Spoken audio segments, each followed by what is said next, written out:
Salut! Pour cette première vidéo de l'année, ce sera le rituel maintenant, il est temps de faire la FAQ. Merci pour vos nombreuses questions, il y en avait pas mal auxquelles j'avais déjà répondu l'année dernière, donc allez voir la précédente FAQ si c'est pas encore fait. Bon allez, c'est parti! Je t'ai déjà entendu dire que t'étais un peu dégoûté de la reconstitution des fois, quels sont les aspects négatifs de ce milieu, particulièrement en tant que femme? Oui, j'avoue que j'avais fait quelques tweets et commentaires sur Facebook, comme quoi j'étais un peu dégoûtée de la reconstitution, surtout de la reconstitution militaire. Alors, ce qu'il faut comprendre par là, c'est pas que je suis dégoûtée de l'activité en soi. J'aime beaucoup le concept, mais c'est vrai qu'il n'y a pas que du positif. Comme dans n'importe quel loisir, vous allez me dire. Tout n'est pas toujours tout rose, hein, ou tout olive drabe dans notre cas. Donc dans la reconstitution, moi ce qui me dégoûte en fait, c'est clairement la mentalité de certains, surtout en ce qui concerne la politique. Alors pour commencer, je tiens à préciser que je suis pas engagée politiquement.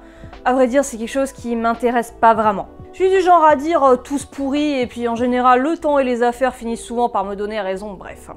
Bonjour, je suis Nicolas Sarkozy. Mais même si je me place pas politiquement, j'ai quand même des valeurs. Le féminisme ou l'antiracisme par exemple. La reconstitution, c'est censé être une activité non politique. Enfin, du moins c'est ce qu'on écrit sous les photos, pour pouvoir sortir le week-end l'esprit tranquille dans son plus beau costume Hugo Boss, sans que ça représente forcément nos opinions personnelles. Bla bla bla bla bla bla. C'est marrant que c'est toujours les nazis qui ont les mauvais rôles. On est là avant tout pour partager des choses autour de l'histoire et représenter les personnes ayant pris part à cette partie de l'histoire, pas pour faire de la propagande autour de ces idées. Donc ceux qui me donnent envie de fuir, c'est ceux qui expriment leurs opinions politiques et leurs valeurs perso en reconstitution d'une manière plus ou moins subtile, hein. Et encore plus quand c'est des opinions d'extrême droite, accompagnées bien sûr de leur lot de blagues sexistes lourdes. Et ça taille les étrangers, les féministes, les écolos, les gauchistes, les jeunes d'aujourd'hui qui ont plus nos bonnes vieilles valeurs, vas-y avec le service militaire parce qu'ils en auraient bien besoin, hein. Breaking news les gars, j'approuve pas, c'est pas drôle, et non, je rigolerai pas à vos blagues. Et si je dis rien, c'est tout sauf un silence approbateur. Malheureusement, j'ai l'impression que les personnes qui tiennent ce genre de discours sont toujours persuadées d'être entourées de gens qui pensent exactement comme eux. C'est pas parce qu'on porte du vert kaki et qu'on aime l'histoire qu'on va être d'accord sur tout le reste, hein, calme-toi Gérard. Hein. Ces discours n'ont selon moi pas leur place dans cette activité. Et j'ai déjà régulièrement vu des femmes se plaindre de ce genre d'aspect.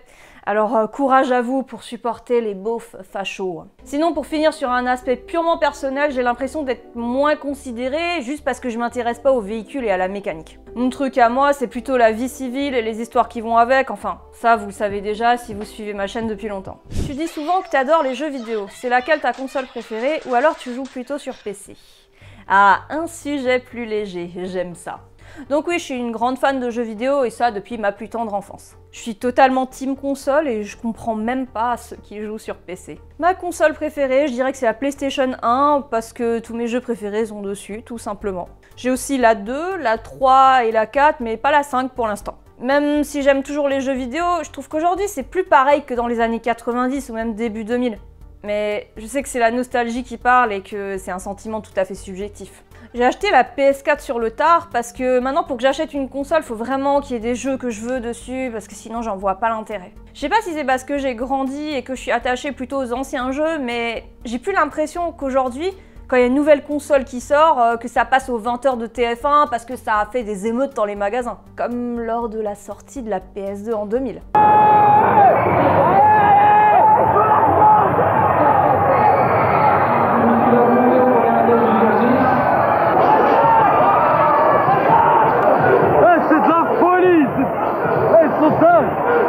Monter sur les gens, monter sur les consoles, c'est atroce. Il y a plus cette hype autour des nouvelles sorties de consoles. Enfin, c'est sûrement biaisé et subjectif comme avis, on est d'accord. Mais voilà, je suis team PlayStation pour toujours. Je ferai peut-être un jour quelques vidéos autour du jeu vidéo, ça me plairait beaucoup.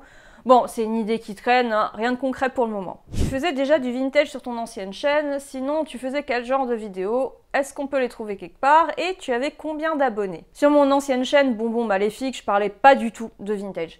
J'avais ouvert cette chaîne pour faire du vlog sur la mode Lolita principalement, mais je faisais aussi un peu de gaming. J'avais quand même réussi à avoir 348 abonnés. À la base, je voulais garder cette chaîne, mais comme c'était impossible de la renommer, je l'ai supprimée. Ça me faisait super mal au cœur au début parce que j'étais persuadée que j'arriverais jamais à avoir autant d'abonnés. Mais bon, c'était perdre ses abonnés ou être condamné à s'appeler Bonbon Maléfique pour toujours. Maintenant, vous êtes plus de 2000 et je vous remercie du fond du cœur pour votre soutien. Si vous regardez mes vidéos mais que vous n'êtes pas encore abonné, faites-le maintenant et n'oubliez pas de mettre la cloche pour ne rater aucune sortie de nouvelles vidéos. Pour revenir à l'ancienne chaîne, alors oui, j'ai tout supprimé, j'ai mis quelques extraits de vidéos à gauche à droite dans d'autres vidéos sur cette chaîne, histoire de rigoler un peu des fois, mais c'est tout. Disons que j'en suis pas super fière, alors j'ai pas trop envie de les republier, puis ça aurait aucun intérêt de toute façon. Si tu pouvais jouer qu'à un seul jeu vidéo pendant un an, ça serait lequel? Alors j'aime beaucoup de jeux, mais si je devais en choisir qu'un seul pour un an, c'est pas compliqué, ça serait Final Fantasy VIII. D'ailleurs j'ai récemment acheté la version remasterisée sur la PS4 qui est franchement très jolie. Je possède toujours l'original acheté à l'époque, mais les disques sont un peu abîmés, j'ai tellement joué, faut dire, du coup ils ont tendance à friser de temps en temps. Alors je me suis dit, je préfère les garder de côté. Donc j'y joue en ce moment et j'aime toujours autant ce jeu, même si mon mari ne comprend absolument pas pourquoi. Moi je pense qu'on a tous un jeu comme ça, qu'on aime beaucoup et dont on se lassera jamais. As-tu des origines britanniques? Alors j'aime bien cette question et la réponse c'est non. Même pas un tout petit peu. But alors you are French? You are not English? Une partie de ma famille est d'origine allemande, mais j'ai aucune origine britannique, enfin, du moins pas que je sache. Par contre, j'aime beaucoup cette culture. Je vais régulièrement en Angleterre et pendant mes études, j'ai fait un stage à Dublin en Irlande où je suis restée 4 mois. C'est marrant parce qu'on m'a déjà posé plusieurs fois la question, notamment à cause de mon style vestimentaire. J'achète la majorité de mes vêtements en Angleterre ou en Écosse, donc forcément, il y a un style qui se dégage et c'est sans doute pour ça. Je t'ai connu au lycée avec ton groupe de musique.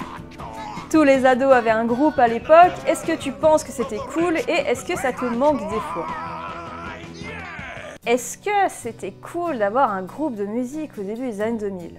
Alors ça dépend cool dans quel sens. Nous on trouvait ça cool d'être des aspirants rockstars, on y croyait dur comme fer, qu'un jour on allait percer. Par contre, faut dire ce qui est, on n'était pas les plus populaires du lycée. Au début des années 2000, franchement, j'ai l'impression que tous les ados faisaient de la musique. Que ce soit un groupe de rock metal pour les True Rebels qui ont reçu un pack guitare électrique Corte à Noël, ou alors des wannabe rappeurs qui avaient des blases du genre prénom, du, inséré département ici. Wesh wesh yo, moi c'est Dadan, ouais c'est Dadan du 29, Dadan qui représente le 29, wesh big up, big up. Puis il y avait aussi ceux qui faisaient du reggae et du ska. D'ailleurs, petite anecdote intéressante, mon lycée avait son propre groupe de reggae officiel. Je pense qu'on pensait tous qu'on était trop cool. Mine de rien, avec notre groupe, on avait fait pas mal de trucs, du genre des concerts un peu partout en France, en Europe et même au Japon. Même si on n'a jamais percé, c'est le groupe qui a créé des opportunités qui font que je suis là où je suis aujourd'hui. Donc ça fait des bons souvenirs, mais j'ai tourné la page et ça me manque absolument pas. Je me verrais pas du tout persévérer à jouer dans des bars. Qu'est-ce que tu penses de TikTok ? Alors là, comment dire, on m'a travaillé pendant des mois pour que je me mette sur TikTok. Tout le monde ne parlait que de ça, à quel point c'est super, que c'est super facile de se faire une grosse communauté, que c'est super sympa. Allez! Allez viens! Allez viens! Allez viens! Allez viens! Viens! Viens! Allez viens! Donc pour commencer, je suis pas du tout une consommatrice de TikTok. J'ai toujours été réticente à aller sur cette plateforme parce que, pour tout vous dire, je trouve ça vraiment nul. Nul, mais à un point. Je suis désolée, mais j'appelle ça la déchetterie du web.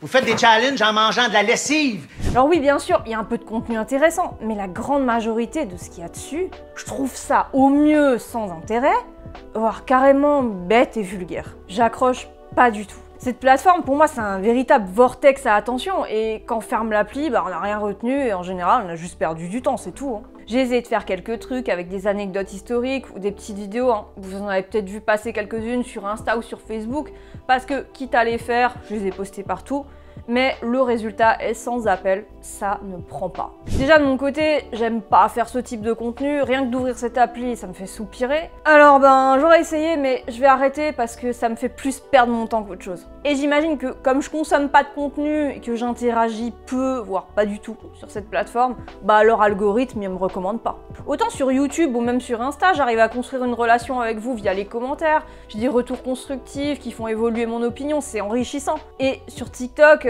pour moi, il se passait vraiment pas grand-chose. Et le peu de commentaires que je reçois, plus de la moitié sont insultants. Bref, je supprime pas mon compte, je posterai sans doute quelques petites vidéos autour de la découpe laser, mais c'est tout. Donc voilà, désolé, mais TikTok, non merci, c'est pas pour moi. Est-ce que vous les regardiez mes TikTok? Dites-moi ça en commentaire, ça m'intéresse quand même de savoir ce que vous en pensiez. Est-ce que tu vis de Vinted?